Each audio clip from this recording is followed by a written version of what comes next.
تو یہ بات ہے 2022 کی، اور 22 کی سمجھ لیں یا اس سے بھی کہیں پہلے کی، کہ جب میں جو ہوں نا اپنی ایک خواہش کو لے کے میں نے اپنے ساتھ باندھ لیا تھا، لیکن اس خواہش کو کبھی میں نے سیریس نہیں لیا تھا. لیکن جب میں لوگوں کی باتیں سنتی تھی کہ یہ کرنے سے یہ ہوا اور وہ کرنے سے یہ ہوا، مقصد وہ خواہش جو میری تھی وہ لوگوں کی پوری ہوتی جا رہی تھی، تو میں نے سوچا کہ اب مجھے بھی اس خواہش کو لے کے نا بالکل ہی سیریس ہو جانا چاہیے. السلام علیکم. آج کے ولاگ میں آپ لوگوں کے ساتھ ایک انتہائی اور قیمتی اور سمجھ لیں کہ میرے دل کے بہت قریب قصہ آپ لوگوں کے ساتھ شیئر کرنے والی ہوں. جب میری شادی ہوئی نا تو میری یہ سوچ تھی کہ میں نے نہ کچھ کر کے عمرہ کر لینا ہے. مقصد یہ کہ میری یہ سوچ تھی کہ شادی شدہ جوڑا کہیں پہلے گھومنے جائے تو وہ ہماری پہلی جگہ جو ہے وہ ہمارا عمرہ ہونا چاہیے. اس سوچ کو لے کے میں نے جو ہے وہ شادی کی تھی. لیکن کچھ ایسی سرکمسٹانسز کی وجہ سے، کچھ ایسی روک کی وجہ سے سمجھ لیں ہم یہ کام نہیں کر سکے. اس کے بعد پھر ایسا ہوا کہ میری یہ خواہش کی طلب بھی بڑھتی گئی اور میرے ساتھ میرے بچوں کا ساتھ بڑھتا گیا. تو پھر ہوا یوں کہ میری زندگی میں میرا بیٹا، جس کو آپ اکثر میرے ولاگس میں دیکھتے ہیں، چھوٹا والا ہے، وہ جب آیا تو اس کی وجہ سے ہمیں نا کچھ عرصہ، مقصد یہ کہ وہ ہاسپٹلائز تھا، پیدائش کے بعد بھی 8-10 دن تک وہ ہاسپٹل میں تھا.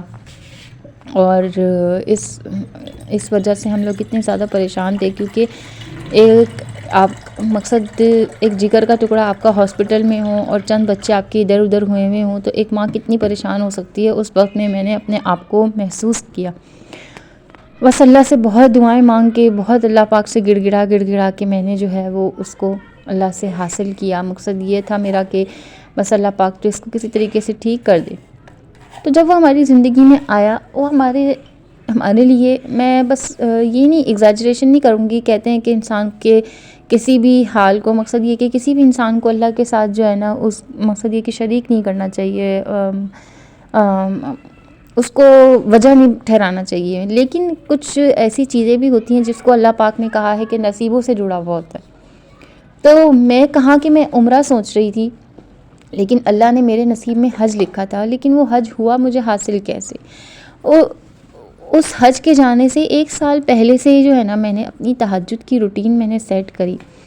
میں اٹھتی اور مقصد یہ کہ فجر سے 1 گھنٹہ پہلے اٹھنا، اپنے آپ کو پریپیئر کرنا، اپنے آپ کو ریڈی کرنا اللہ کے آگے جھکنے کے لیے، چاہے گرمی ہو چاہے سردی ہو، مجھے یہ کام کرنا ہی کرنا ہوتا ہے. مقصد میرا یہ ہوتا ہے کہ میں نے اللہ پاک کو نا پوری طریقے سے منانا ہے اپنے لیے. جو میری خواہش ہے، جو میری فرمائش ہے، میں نے کئی لوگوں کا سنا، ہم نے تہجد سے یہ حاصل کیا، ہم نے تہجد سے وہ حاصل کیا. تو میں نے کہا میری خواہش کیوں نہیں؟ میں اللہ پاک سے بھی تو تہجد میں اپنی اس خواہش کو مانگ سکتی ہوں نا. تو میں نے اپنے جی جان لگا کے اللہ پاک سے جتنے بھی نفل ہو سکتے تھے میں تہجدوں میں پڑھتی تھی. 2 ہوتے 2 پڑھ لیتی، 4 ہوتے 4 پڑھ لیتی، یا کتنی بھی میری طاقت ہوتی میں اس ٹائم پہ اتنے نفل پڑھ لیتی ہوں. تو کرنی کچھ ایسی ہوئی کہ جب وہ اس کی پیدائش ہوئی تو ہوتے پھر یہ سلسلہ بنا ہمارا کہ کچھ تو کرنا ہے، اب بہت ہو گیا. مقصد یہ کہ آگے آنے والے سالوں میں تو یہ چیز بہت مہنگی ہوتی چلی جائے گی، تو پھر تو ہم بالکل بھی نہیں کر پائیں گے. لیکن اس کا بہت بڑا کریڈٹ میں اپنی بھابھی کو بھی دوں گی، جس نے مجھے اس چیز کی ہمت دلائی کہ میرے سارے بچے اس نے رکھے اور اس نے کہا کہ تم یہ کام کرو، میں تمہارے بچے سنبھال لوں گی. یہ میرے لیے ایک بہت بڑا ہاتھ تھا. مقصد یہ ایک ہوتے ہیں نا آپ کے اوپر، ایک آپ کی کمر پہ آپ کی ماں کا ہاتھ ہوتا ہے یا کسی ایسے سہارے کا ہاتھ ہوتا ہے کہ جس پہ آپ آنکھیں بند کر کے بھروسہ کر سکتے ہو. وہ آپ کے بہن بھائی ہو سکتے ہیں آپ کے ماں باپ کے بعد. تو میری بھابھی نے مجھے اس چیز کا بہت بڑا سہارا دیا اور میں نے پھر اپنے ہسبینڈ سے کہا، میں نے کہا نہیں بس اب نہیں میں نے رکنا. تو پھر میرے ہسبینڈ نے مقصد یہ کہ اس چیز کو یہ کیا کہ چھوٹا سا بچہ ہے، ہم اس کو نہیں لے کے جا سکتے، یہ وہ. میں نے کہا نہیں، جب تک میرے ہسبینڈ اس بچے کو نہ لے کے جانے پہ تھے نا کہ بھائی نہیں لے کے جانا، یہ چھوٹا ہے، ہمارا کوئی کام نہیں بن رہا تھا. ہم پاسپورٹ کے لیے نہیں جا پا رہے تھے، ہمارے پیپرز اٹکے جا رہے تھے. میرے CNIC میں 2 دفعہ کسی چیز کا مسٹیکن آئی, بہت دفعہ. مقصد یہ کہ کبھی نام کے حساب سے کلیم آ گیا, کبھی جو ہے وہ ہمارے رشتے کے حساب سے کلیم آ گیا کہ ہسبینڈ کا نیم اور فادر کا نیم, اس طریقے کی رکاوٹیں. اور مقصد یہ کہ بہت ساری رکاوٹیں آتی جا رہی تھیں, جب تک ہسبینڈ کی یہ سوچ تھی کہ نہیں اس کو بھی چھوڑ کے جانا ہے, اس کو بھی چھوڑ کے جانا ہے. تو پھر میں نے ان سے کہا کہ آپ جب تک اس میں اڑی بازی کرتے رہیں گے نا تو اللہ نے ہم سے راضی نہیں ہونا, کیونکہ آپ نا ہر دفعہ بچے کا بہانہ بناتے ہیں. تو پھر ہسبینڈ نے کہا کہ نہیں بچہ چھوٹا سا جا ہی نہیں سکتا, مقصد یہ کہ یہ الاؤ ہی نہیں ہے. میں نے کہا ایسا کیسے ہو سکتا ہے؟ آپ یہ تصور کریں کہ ایک میاں بیوی ہیں جو بالکل لاوارث میاں بیوی ہیں, نہ میاں کا کوئی ہے, مقصد یہ کہ نہ لڑکے کا کوئی ہے نہ لڑکی کا کوئی ہے, وہ بالکل لاوارث ہیں, صحیح ہے.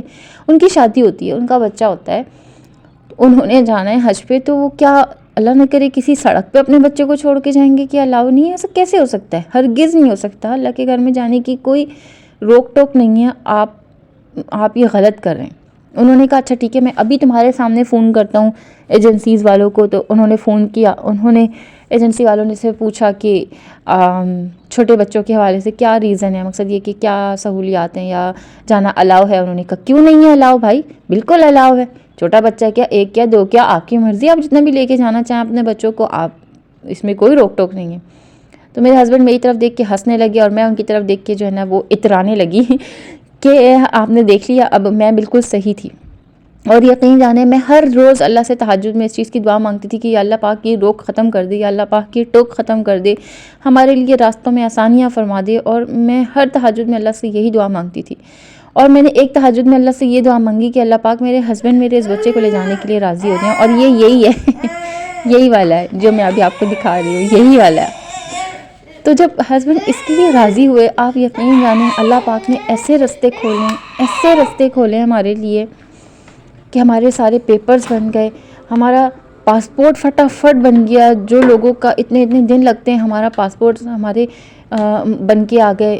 ہسبینڈ کا تو بنا ہوا تھا, انہوں نے صرف رینیول کے لیے دینا تھا. میرا اور اس کا بننا تھا اور میری ساس کا بننا تھا. مقصد یہ کہ چٹکیوں میں سارے کام ہوتے چلے گئے. پیپرز کی جو ہے نا بالکل درست ہو گئے وہ سب. مقصد یہ کہ جلدی سے ہم نے پیپرز کلیکٹ کیے, جو بھی پیپر ورک ہوتا ہے بچے کے حوالے سے یا بڑوں کے حوالے سے جو بھی ہوتا ہے وہ سب جلدی سے ہو گیا, فلنگ جلدی سے ہو گئی. اور جو مقصد یہ کہ ہماری پیمنٹ اٹکی ہوئی تھی, میں نے اپنا میں پہلے بھی آپ لوگوں سے ذکر کر چکی ہوں کہ میں اپنا جو بھی میرے پاس سرمایہ میری اپنی ذاتی چیز کا تھا, میرا جو ذاتی گولڈ تھا وہ سب بیچ کے میں نے کہا کہ میں نے حج کرنا ہے, اور میں اس فرض کو میں اس سونے کے اوپر نہیں روک سکتی. اور یہ ہے بھی نہیں, غلط ہے یہ کہ اگر آپ کے پاس آپ کا مال ہے اور آپ حج نہیں کر رہے تو وہ مال آپ کے لیے دوزخ میں جو ہے وہ ایندھن کا کام کرے گا. تو میں نے کہا میں ایسے ایندھن کو میں قبر میں لے کے جا کے میں نے کیا کرنا ہے, میں نے اپنا فرض ادا کرنا ہے. میں نے ہسبینڈ سے کہا کہ میرا پورا خرچہ میرے اوپر, آپ کا پورا خرچہ آپ کے اپنے اوپر. اور میری ساس بھی اپنی چیزوں کو بیچ کے گئی ہیں. ہم نے اس طریقے سے یہ فیصلہ کیا کہ اب ہم نے یہ کام کرنا ہی کرنا ہے. مقصد یہ کہ یہ پیمنٹ اٹکی ہوئی تھی اور جیسے ہسبینڈ اس کے لیے راضی ہوئے وہ ساری پیمنٹس بھی ہمیں فوراً مل گئی. ہمارا پیپر ورک, پاسپورٹ, ویزا, سب کچھ ایسے ہوا ہے چٹکیوں میں. اور میں اللہ سے اور ہسبینڈ سے یہی کہہ رہی تھی کہ اللہ سے بھی میں نے یہی کہا کہ اللہ تو اس کے ساتھ راضی تھا, تو نے ہمارے نصیب میں اس کا نصیب, مقصد یہ کہ اس کے نصیب سے ہمارا نصیب جوڑا ہوا تھا. اور میں اللہ سے تہجد میں گر گرا کے میں اتنا روئی, اتنا میں نے شکر ادا کیا میں نے اللہ کا کہ اللہ تو راستے کھولنے والا ہے اور تو اتنی پاک ذات کا مالک ہے کہ ہم جب تک تیری رضا میں راضی نہیں ہوتے تو بھی راستوں کو جو ہے وہ موڑ دیتا رہتا ہے. لیکن جب ہم جیسے ہی تیری رضا میں راضی ہو جاتے ہیں نا تو اس راستے کو بالکل کھول کے تو بالکل مقصد یہ کہ بالکل سیدھا کر دیتا ہے اور اپنے تک پہنچانے والے راستے کو اتنا آسان کر دیتا ہے کہ یہ صرف تیری رضا میں ہی شامل ہو سکتا ہے. میں نے نا اپنی زندگی میں اس چیز کو بہت دفعہ ایکسپیرینس کیا ہے. تو بس میں ہسبینڈ سے بھی یہی کہہ رہی تھی کہ آپ نا چیزوں کو اٹکایا نہیں کریں. جو میں بول رہی ہوتی ہوں نا وہ میں بہت کچھ سوچ سمجھ کے بول رہی ہوتی ہوں. اور دوسری بات یہ کہ اگر میں اتنا سا چھوٹا سا پیدا ہوا بچہ بھی ایک بندے پہ چھوڑ جاؤں جس کے پاس اپنے بچے بھی ہیں, اور پھر میں اپنے بھی 3 بچے چھوڑ رہی ہوں, اور پھر میں پیدا ہوئے کوئی چھوڑ جاؤں, تو پیدا ہوا ہوا بچہ تو سوائے ماں کے کوئی سنبھال ہی نہیں سکتا. یا تو فل اٹینشن اس کو اپنے اس بچے کو دینی ہوتی ہے سنبھالنے والے کو, یا پھر یہ کہ ان دیگر بچوں کو. اور یہ آسان نہیں ہوتا، ماں کے علاوہ کسی کے لیے بھی آسان نہیں ہوتا. جو اس بچے کی اور ان بچوں کی ماں ہوتی ہے نا، اس چیز. اور یہ سوچتی ہوں میں کہ اگر مقصد یہ کہ میری اپنی ذات کی میں بات کروں تو میں شاید اتنے لمبے ٹائم کے لیے کسی بچوں کو نہ رکھ سکوں، کیونکہ میں اتنی ہائپر ہوں اور میرے بچے بھی ماشاء اللہ اتنے ہائپر ایکٹیو ہیں، اریٹیٹ بہت ماشاء اللہ کرتے ہیں یہ لوگ.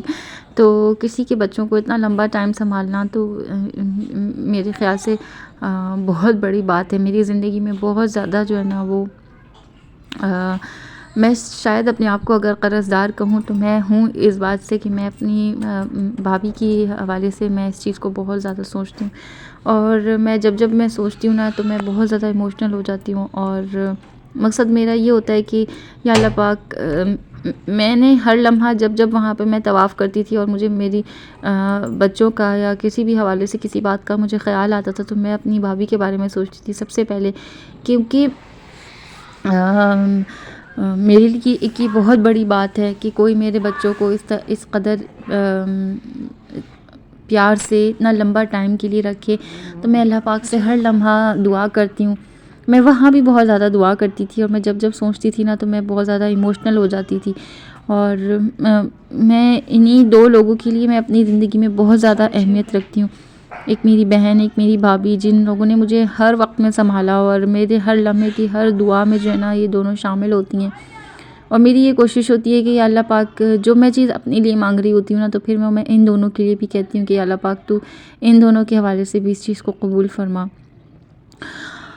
اور ہر تہجد، مقصد یہ کہ اب تہجد کو میں نے سیریس بھی اس لیے لیا تھا کیونکہ میری لائف میں نا مقصد یہ کہ بات چیت یہ شروع ہو چکی تھی کہ پھر ہسبینڈ اور میری ساس کے جانے کا جو ہے نا وہ بن رہا تھا، کیونکہ مجھے بچوں کی وجہ سے پیچھے چھوڑا جا رہا تھا. اور یہ چیز مجھے بالکل بھی برداشت نہیں ہوتی، کیونکہ میرا بھی تو فرض ہے نا، میں نے بھی تو ادا کرنا ہے. اور صرف بچے میں ہی کیوں سنبھالوں؟ مقصد یہ کہ بس مجھے اس چیز کو سوچ کے نا مجھے بہت زیادہ میں گھٹن میں ہو گئی تھی. میں اپنے آپ کو نا بہت گھٹا محسوس کر رہی تھی، کیونکہ میری ساس بھی مجھ سے یہی کہتی تھیں تم مجھے جانے دو، مجھے جانے دو، مجھے جانے دو. تو مجھے نا یہ چیز سوچ کے مجھے بہت زیادہ گھٹن ہوتی تھی. اور میں اللہ پاک سے کہتی تھی اللہ پاک نہیں، میں نے بھی آنا ہے تیرے گھر، اور میرا کیا قصور ہے؟ تو بس ان کی یہ ہوتی تھی کہ تم بچے سنبھال لو، میں چلی جاتی ہوں. تو مجھے اس چیز سے بہت زیادہ اریٹیشن ہوتی تھی. اللہ نے میری تہجد قبول فرمائی اور میں نے آپ لوگوں کے ساتھ اپنی تہجد سے لے کے فجر تک کی پوری روٹین شیئر کری. ذرا سا بھی پسند آیا تو لائک شیئر سبسکرائب کر دیجیے گا. اللہ حافظ، فی امان اللہ.